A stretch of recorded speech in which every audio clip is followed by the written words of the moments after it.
Oke, Assalamualaikum warahmatullahi wabarakatuh. Ini sudah dibuat, namanya pedoman penulisan tugas akhir berupa skripsi. Jadi pedomannya itu terdiri dari, ini saya lihatkan ya, terdiri dari tujuan bahwa ini adalah mahasiswa tahu tata laksana tugas akhir. Tata laksana itu aturan-aturannya, kemudian mengetahui sistematika penulisan dan mengetahui kepustakaan dan kepustakaan. Kemudian ini yang tata laksana itu ada syarat, ada proses bimbingan, ada ketentuan pembimbing, dewan penguji. Ini waktu ujian ada 3 penguji dan 1 ketua, nanti disiapkan. Ini sudah ditugaskan pembimbing Anda, ya, termasuk pembimbing pendamping.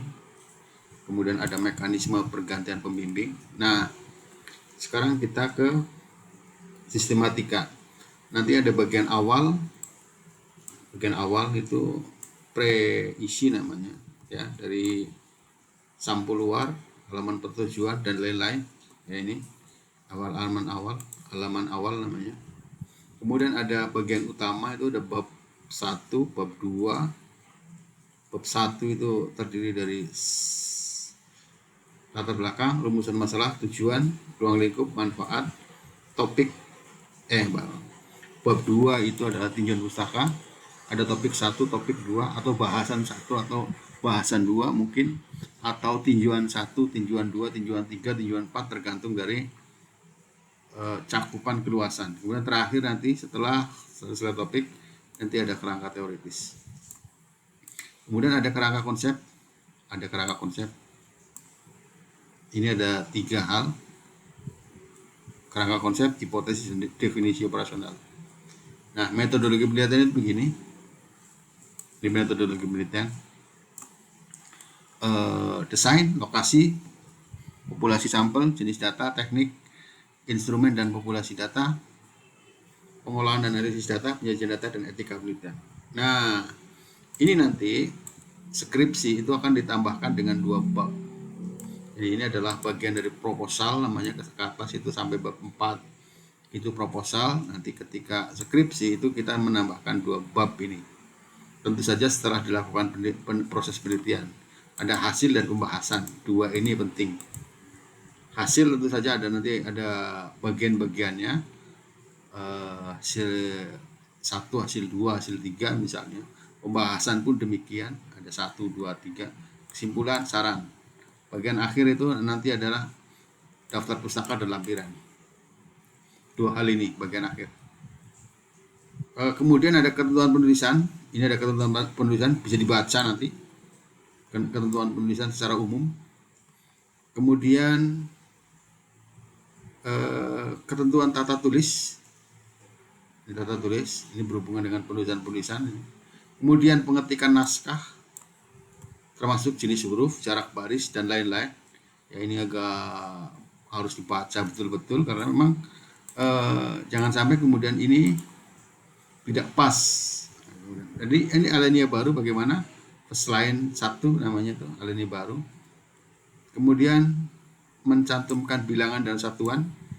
Kemudian ada bagaimana menuliskan judul bab dan subbab dan lain-lain. Ya, kemudian bagaimana mengatur penomoran. Penomoran ini penomoran halaman. Kemudian penomoran ada bab, subbab, anak subbab, dan lain-lain. Itu ada 6 level kita sediakan. 6 level ya. 6 level kita sediakan. Bagaimana kalau yang disebut level adalah judul 1, heading 1, heading 3, heading 2, heading 3, heading 4. Penomorannya bagaimana? Ini pakai bab 1, bab 2, bab 3. Ini ABCD besar. Ini 1, 2, 3. ABC kecil, 1 kurung, 2 kurung, dan lain-lain. Ini kita sediakan 6. Gimana kalau lebih dari 6? penomoran itu apa namanya level bab itu tadi, maka apa namanya sebenarnya tidak dianjurkan kalau kurang lebih dari 6. Tapi kalau memang ada yang lebih dari 6, maka untuk mensiasatinya itu kita membuat subbab baru aja. Kita naikkan levelnya sehingga ada bahasan-bahasan. Tapi sebenarnya untuk sampai level 6 itu sudah rumit sekali anunya tuh, apa sistematikanya. Udah bingung sendiri nanti. Kalau sampai 6. Microsoft Office itu menyediakan sampai 9. Jadi kita menyediakan sampai 6 saja, tetapi sebenarnya di sistem itu bisa sampai 9. Kemudian ada penomoran untuk daftar namanya. Penomoran untuk daftar itu sistemnya numbering. Nah, numbering itu di sini ini pakai numbering namanya nih. Ya, ini pakai numbering. Daftar itu numbering. Kemudian bagaimana tabel dan gambar, ini bagaimana penyajian tabel ya. Penyajian tabel itu bagaimana? Ini penyajian tabel namanya. Kemudian ada penyajian gambar, ada aturan-aturannya, rumit. Bukan rumit sebenarnya, ini memudahkan malah. Kalau tidak jelas itu kita malah semakin bertanya-tanya sebenarnya. Kemudian penulisan daftar pustaka. Ini ada ketentuan umum. Kemudian ada aturan penulisan kutipan. Kemudian ada aturan penulisan daftar pustaka. Aturannya banyak. Kemudian cara penulisan kutipan. Sudah. Setelah selesai cara kutipan,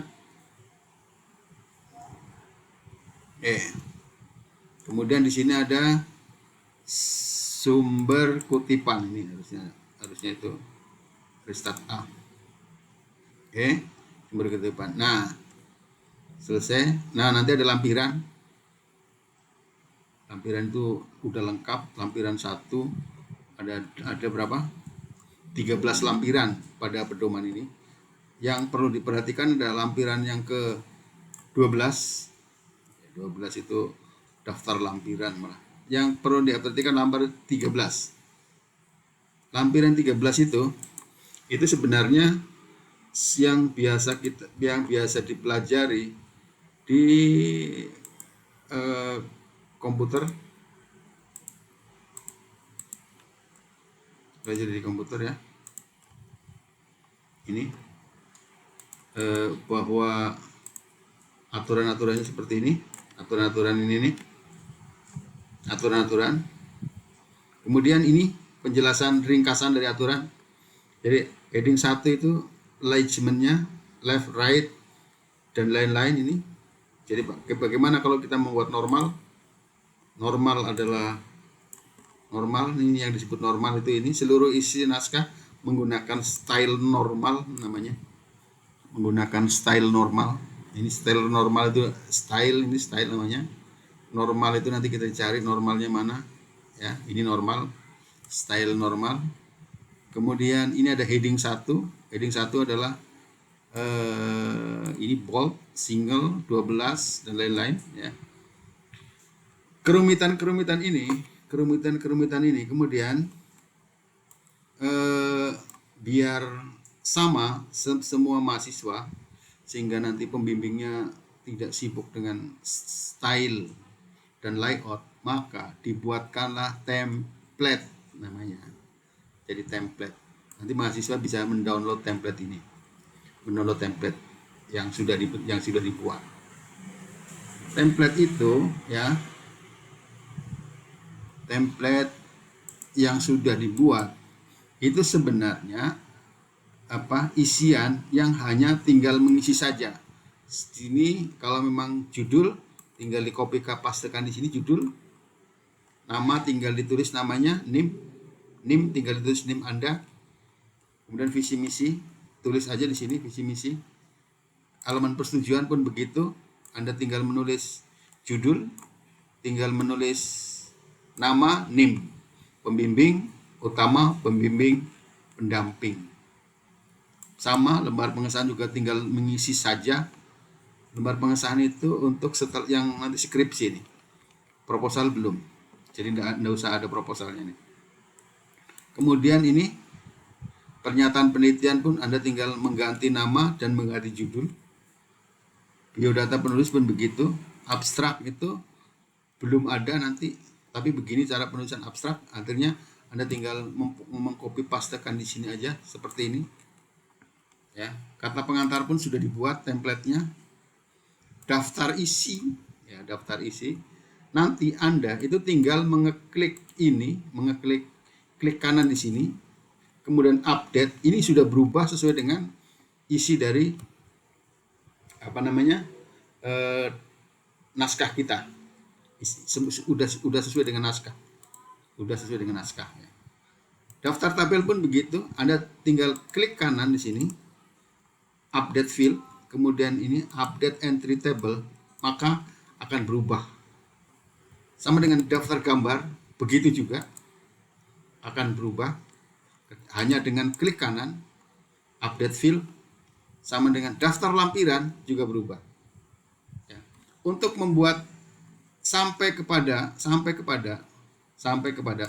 daftar pustaka, Anda klik kanan dan daftar pustaka bahkan itu secara otomatis sudah berubah ketika kita mengisi pustaka itu secara manually di sini, ya. Ini tulis maka dia itu dengan sendirinya otomatis daftar pustaka itu langsung berubah, tidak perlu update lagi, tinggal memang ini masih masih normal kalau tidak salah ininya, maka blok saja. Seandainya kita ke pustaka, ya, maka kita bahkan tidak perlu melakukan setting lagi, karena di sini ada tulisan daftar pustaka nih. Ini daftar pustaka nih kan, daftar pustaka ini kalau diklik itu sudah berubah sendiri. Nah, beginilah format daftar pustaka kita nantinya. Jadi kita tinggal klik ini, selesai urusan. Oke, kita mulai dari latar belakang. Latar belakang itu kalau kemudian ini kosong, misalnya kosong, ketika Anda kopikan dari misalnya copy dari sini, misalnya dikopikan dari sini, misalnya ini Anda copy dari sini, kopikan dari sini, dari tempat lain, kemudian Anda pastekan spesial. Kenapa paste spesial? Karena biar langsung menjadi normal. Apalagi kalau dari lain tempat. Kemudian kita masukkan pustaka,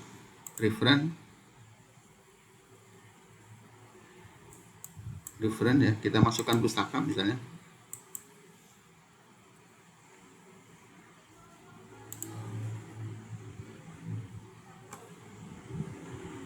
Kita masukkan pustaka, misalnya ini naskah kita itu ini. Masukkan saja. Maka akan di sini darajat namanya, darajat. Ketika darajat di daftar pustaka, maka sudah ada derajat. Ini tadinya banyak, tinggal 3, karena itu yang tadi sudah dihapus. Jadi otomatis dia akan membuat sendiri pustakanya tanpa kita campur tangan untuk mengetik ulang. Ya, campur tangan mengetik ulang. Sekali lagi, kalau memang ini kemudian menjadi masalah dengan style berubah, terakhir itu tinggal klik daftar pustaka, berubah semua. Inilah format daftar pustaka. Artinya sudah dibuat semuanya itu di sini. Semuanya udah di sini. Daftar isi, daftar lampiran, daftar tabel, isi tabel, bahkan judul gambar, judul tabel. Nah, kalau misalnya kita membuat tabel, kalau kita sudah membuat tabel ini tabel ya. Tabel misalnya ya, ini tabel. Kemudian kita ada tabel lagi, setelah tabel lagi misalnya. Ini saya copy aja judul tabel, ada tentu saja dulu tabel 2, berarti ini judul tabel 3. Pastikan bahwa judul tabel ini di sini adalah judul tabel, sini judul tabel, sini judul tabel. Maka ketika kita sampai ke daftar tabel 2, ada 2, ketika di update entry tabel maka akan menjadi 3, karena sudah 3 tabel kita punya daftar, sama dengan daftar gambar dan daftar lampiran. Daftar gambar dan daftar lampiran pun begitu. Daftar gambar dan daftar lampiran itu begitu juga.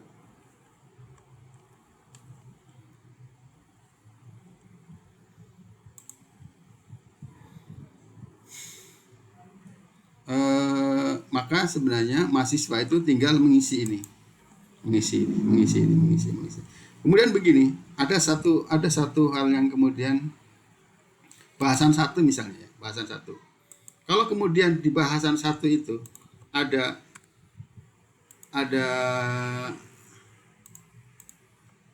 heading 2. Ini bahasan 1. Ada topik di sini, ini heading 2. Kemudian di sini heading 3. Misalnya sub bahasan 1. Ketika diklik heading 3, maka otomatis dia akan menjadi nomor 1 ya. Di sini tentu saja langsung normal, enter langsung normal. Ada tulisan, misalnya ada tulisan apa gitu, misalnya di sini ada normal misalnya di sini normal. Ini normal, berarti kan normal, klik aja normal, berubah.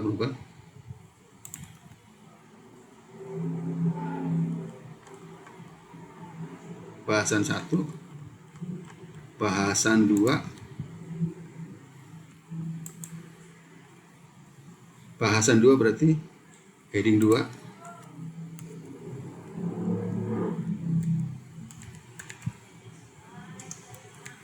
Bahasan 2 itu heading 2. Oke.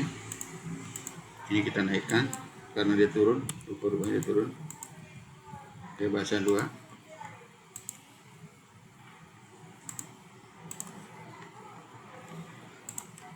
Di bahasan 2, kemudian ada sub bahasan 2.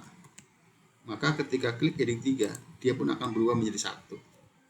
Ada sub bahasan 2, 3, dan seterusnya.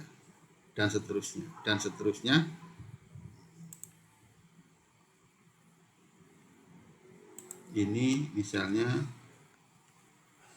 kita rubah menjadi sub lagi. Ketika kita klik heading 3, maka akan menjadi 2, dan seterusnya. Artinya di sini tinggal mengisi saja.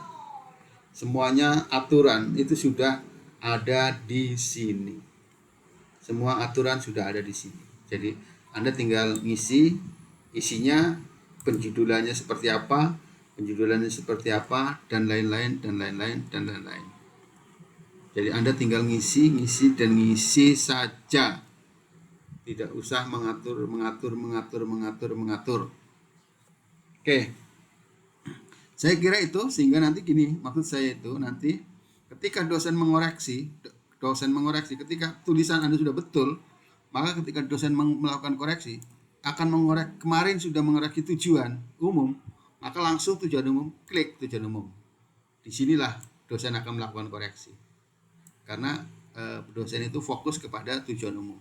Ketika fokus kepada desain, maka klik desain, maka kita ke desain. Ketika ke bahasan 1, klik bahasan 1, dosen akan dengan mudah melakukan koreksi karena memang di sini sudah terstruktur dengan betul. Sudah terstruktur dengan bagus, sehingga sudah rapi, sehingga nanti dosen pun mudah dalam melakukan koreksi, tidak misalnya mencari seperti itu. Kemudian penomoran halaman pun sudah sudah dilakukan, misalnya bahwa penomoran halaman itu ini sudah Romawi, kemudian ini sudah angka Arab. Artinya kerumitan-kerumitan di pedoman penulisan, yang sangat membuat pusing kepala. Ini dari sini ini aja udah membuat pusing, apalagi bahasa-bahasa ini, apalagi ada lagi yang kemudian bikin membuat pusing juga. Biasanya itu mahasiswa tuh yang aturan tulisan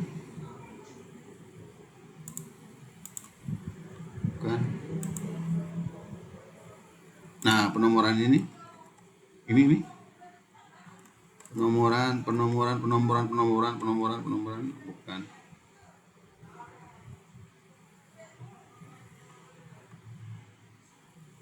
Nah, ini juga seringkali kemudian menjadikan kita harus mengingat-ingat ini heading 1 penomoran seperti apa.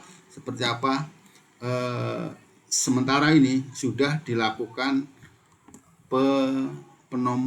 setting dengan otomatis. Saya kira itu teman-teman mahasiswa, mudah-mudahan Anda bisa melaksanakannya dengan baik, penggunaan pedoman dan template ini. Templatenya ada pedomannya tentu saja harus dibaca, kemudian templatenya tentu saja harus digunakan.